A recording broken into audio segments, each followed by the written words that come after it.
नमस्कार, मैं जगन्नाथ कुशवाहा आज वाराणसी जिला कचहरी के आसपास में हूँ और यहाँ पर दो प्रदेश की महान विभूतियाँ बैठी हुई हैं जिनका अपना समाज में अपना ऑर्गेनाइजेशन है, संगठन है और हमारे बीच कुछ जागरूक वरिष्ठ अधिवक्ता लोग भी हैं।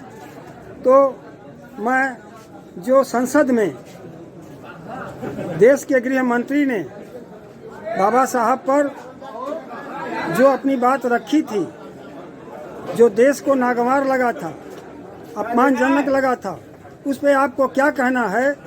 मैं राष्ट्रीय उदय पार्टी के राष्ट्रीय अध्यक्ष पाल जी के पास चलता हूं, अपना परिचय देते हुए वो अपनी बात रखें। बहुत बहुत धन्यवाद। सबसे पहले आपके न्यूज़ चैनल को बहुत बहुत बधाई, क्योंकि आप देश के ज्वलंत मुद्दे को उठा करके अपने चैनल के माध्यम से जनता तक पहुंचाते हैं। माननीय गृह मंत्री अमित शाह जी सदन में जो भी संविधान निर्माता डॉक्टर भीमराव अंबेडकर जी के विषय में कहा, सही मामले में यह भारतीय जनता पार्टी और गृह मंत्री के अंतर आत्मा की आवाज़ रही। अगर हम उम्मीद लगाएं भारतीय जनता पार्टी से कि भारतीय जनता पार्टी डॉक्टर भीमराव अंबेडकर साहब को सम्मान देगी, तो यह हमारी गलतफहमी है। यह उनकी मूल भावना जो पिछड़ों के प्रति, दलितों के प्रति, शोषितों वंचितों के प्रति है, वह बाहर निकल आई। आज आप देख रहे हैं भारतीय जनता पार्टी लंबे समय से शासन सत्ता में है। हर माध्यम से, चाहे जहां सरकारी प्रतिष्ठान जहां पे पिछड़ों दलितों को नौकरियां मिलती है, वह प्रतिष्ठान को बेच करके प्राइवेटीकरण कर दे रही है और हक अधिकार छीन रही है। हमारे बच्चे पढ़ लिख करके जहां से नौकरी मांग रहे हैं, उन पे आए दिन लाठियां बरसाई जा रही है। आप बिहार में देख रहे हैं भारतीय जनता पार्टी की ही सरकार चल रही है। नीतीश जी मुख्यमंत्री जरूर हैं, लेकिन इनके आड़ में भारतीय जनता पार्टी जो भी इनकी मंशा पूरा कर रही है। हम पिछड़े और दलितों, शोषितों, वंचितों का हक अधिकार लूट रही है। गृह मंत्री के जो उन्होंने वक्तव्य दिया है बाबा साहब पर, उस पर आपकी पार्टी क्या कर रही है? हमारी पार्टी पहले घोर निंदा करती है और 30 तारीख को हमने और हमारा भागीदारी न्याय मोर्चा, क्योंकि हम भागीदारी न्याय मोर्चा में 5 दल शामिल हैं। राष्ट्रीय उदय पार्टी है और भारतीय मानव समाज पार्टी के राष्ट्रीय अध्यक्ष माननीय केवट रामधनी बिंद जी हैं। वीर फूलन देवी जन संगठन के राष्ट्रीय अध्यक्ष माननीय रमेश चंद्र निषाद जी हैं। एकलव्य सेना के राष्ट्रीय अध्यक्ष सुभाष कश्यप जी हैं और सामाजिक न्याय क्रियान्वयन समिति के राष्ट्रीय अध्यक्ष सरजीत सिंह खंडसाल जी हैं। हम लोगों ने सार्वजनिक तरीके से 30 तारीख को अपने पदाधिकारियों के माध्यम से ज्ञापन दिलाने का काम किए और हम घोर विरोध करते हैं ऐसे बयान का। आज चूंकि अगर हम विरोध नहीं करेंगे तो आज गृह मंत्री अमित शाह जी ने डॉक्टर भीमराव अंबेडकर साहब पर टिप्पणी की है, कल और भी ऐरा गैरा नत्थु खैरा करना चालू करेगा। इसलिए हम सब एक स्वर में डॉक्टर भीमराव अंबेडकर साहब के सम्मान में खड़े हैं और भविष्य में कोई भी व्यक्ति डॉक्टर भीमराव अंबेडकर साहब पे टिप्पणी ना करे, क्योंकि आज जो हक अधिकार मिला हम सभी पिछड़े हुए लोगों को, यह सब डॉक्टर भीमराव अंबेडकर साहब की देन है। यह हमारी पूरी लड़ाई, हम पूरे सम्मान डॉक्टर भीमराव अंबेडकर साहब का करते हैं। बहुत बहुत धन्यवाद। हमारे बीच एक पार्टी के राष्ट्रीय अध्यक्ष बैठे हैं, अपना परिचय देते हुए वो हमें बताएं कि उनका क्या विचार है गृह मंत्री के विचार भाषण पर। सबसे पहले आपके चैनल को बहुत बहुत धन्यवाद। आप शोषितों वंचितों की जो आवाज़ उठाते हैं। मैं केवट रामधनी बिंद, भारतीय मानव समाज पार्टी राष्ट्रीय अध्यक्ष। अमित शाह जी ने जो बयान दिया है बाबा साहब अम्बेडकर के पक्ष, अमित शाह जी ये खुद नहीं जानते हैं कि जो सदन में पहुँचे हैं या मोदी जी जो सदन में पहुँचे हैं वो बाबा साहब की देन की वजह से है। और भारतीय जनता पार्टी और भारतीय जनता पार्टी की जो सोच है वो अमित शाह जी ने मतलब बाबा साहब के बयान दे के साबित कर दिया कि बीजेपी मनुवादियों की सोच है और मनुस्मृति लागू करना चाहते हैं देश के अंदर। यह देश के सामने खुल के आ चुका है। ये हम सभी जो शोषित है, अति पिछड़े पीढ़ी के लोग हैं, मतलब आज हम भी हैं। मैं एक केवट समाज से आता हूँ और आज मैं राजनीति कर रहा हूँ और बाबा साहब की वजह से ही मैं राजनीति कर रहा हूँ। नहीं तो कहीं ना कहीं अगर बाबा साहब संविधान नहीं बनाए होते तो मैं कहीं खेती बाड़ी करता, कहीं गुलाम बना रहता और मजदूरी करता। तो बाबा साहब ने जो संविधान दिया है वह खाली शोषित वंचितों के लिए नहीं, जो उच्च वर्ग के लोग हैं, जो उच्च वर्ग के लोग हैं उनके लिए भी मतलब बाबा साहब ने मतलब संविधान में बहुत कुछ लिखा है। तो यह देश संविधान के हिसाब से चलेगा, न कि अमित शाह के हिसाब से चलेगा। और सवाल पूछिएगा। भारतीय मानव समाज पार्टी की तरफ से मैं घोर निंदा करता हूँ।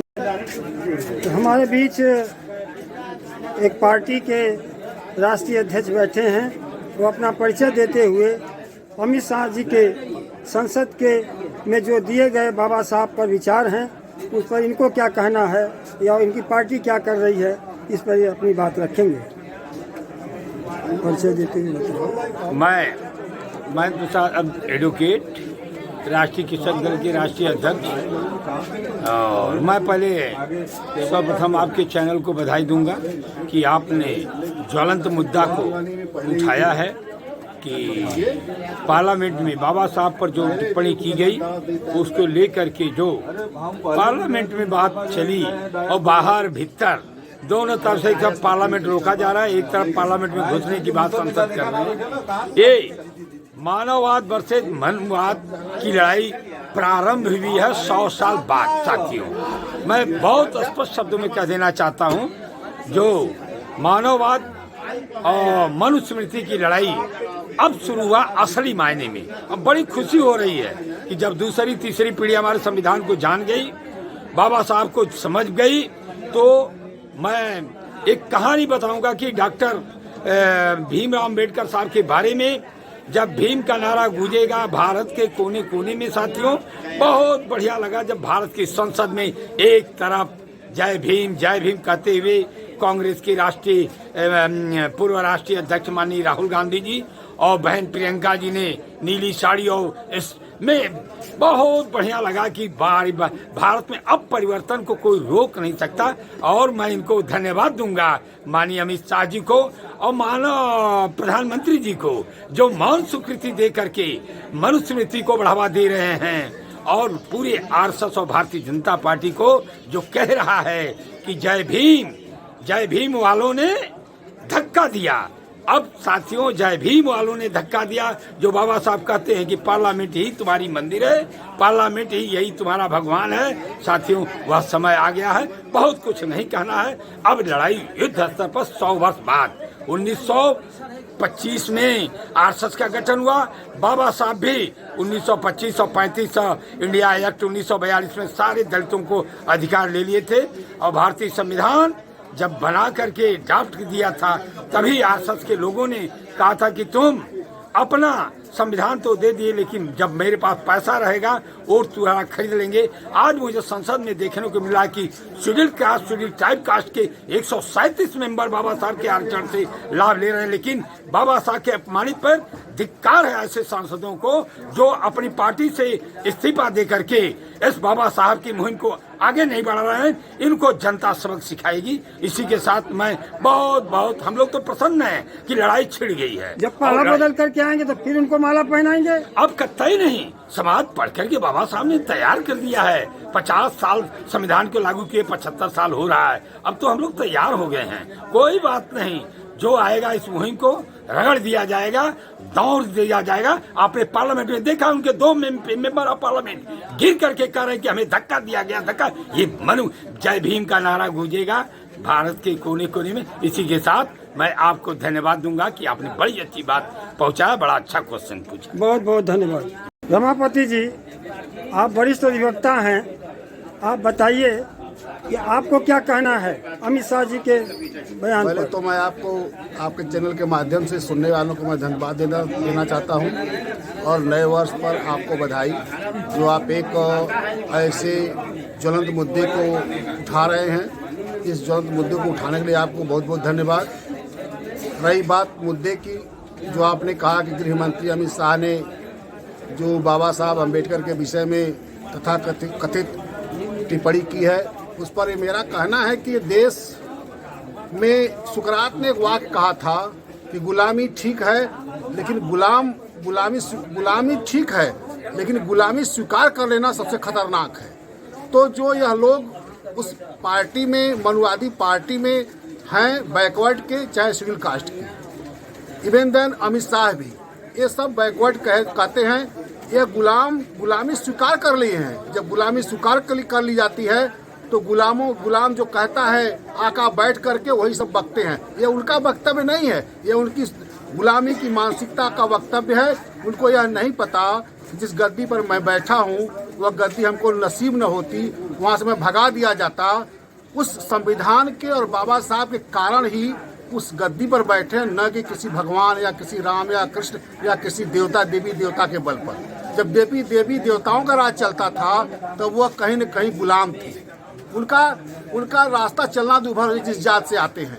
लेकिन दुर्भाग्य है इन गुलामों का जो उस संसद में बैठे हैं, और चाहे पिछड़ी जात के हों चाहे अनुसूचित जात के हों, समाज में लोग विरोध कर रहे हैं। लेकिन जो उनके उस संविधान के कारण वहाँ गए वह विरोध नहीं करें। सबसे दुर्भाग्य वाली बात यह है, समाज तो अब आगे जा चुका है, वह कारवां बढ़ चुका है। जो आज 50 साल पहले तक अम्बेडकर को कोई जानता नहीं था समाज में, कुछ लोग तथाकथित लोग जानते थे। 90 के बाद से जब से मुहिम चली है, आज बाबा साहब का कारवां तेजी से बढ़ रहा है और इस वक्तव्य से 10 गुना बढ़ गया। जो जनता नहीं जानती थी बाबा साहब के विषय में, वह भी जान गई और उनको दबोचने में देर नहीं लगेगी।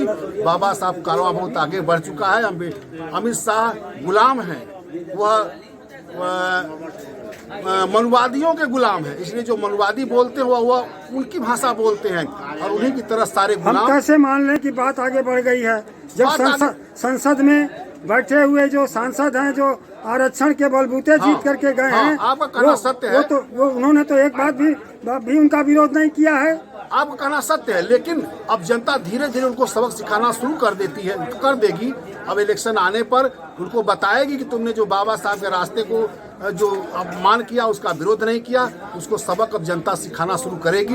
उसने कुछ हद पर इस इलेक्शन में सिखाई है, अगले इलेक्शन में और सिखाएगी। अरे पाला बदल कर आ जाएंगे तो फिर माला पहनाएंगे। नहीं, पाला बदलने पर इनका चेहरा सबको याद है। जो 137 शेड्यूल कास्ट के हैं और बैकवर्ड के सैकड़ों सांसद हैं, इनका चेहरा सबको याद है। अगर के जो उसमें है वो पाला बदल के आएगा तो उसको दंड जनता देगी। नीतीश और नायडू कुछ नहीं बोल रहे हैं। नीतीश और नायडू मानसिकता गुलाम उनकी भी है। मैंने कहा, सुकरात ने कहा था कि गुलामी ठीक है लेकिन गुलाम ठीक है नहीं, गुलामी स्वीकार कर लेना गलत है। सबसे बड़ा धोखा है गुलामी स्वीकार। तो नीतीश और नायडू ये सब गुलामी स्वीकार कर चुके हैं। इनमें वह दम नहीं है कि मैं अपने समाज के अपने लोगों की बात उठा सके। नीतीश के ऊपर क्या कहना चाहते हैं? बिहार में चुनाव होने जा रहा है। नीतीश को अगर के वहाँ रह के चुनाव लड़ेंगे तो जनता सबक सिखाएगी। अगर वहाँ से हटते हैं तब भी उनको जनता इस बार सबक सिखाएगी निश्चित, क्योंकि वो इस मुद्दे पर उन्होंने विरोध नहीं किया है। लेकिन अंदर वह भी, नीतीश भी अंदर इस मुगाहट में हैं, लेकिन खुल के नहीं आ रहे क्योंकि उनके बल पर सरकार चला रहे हैं। धन्यवाद।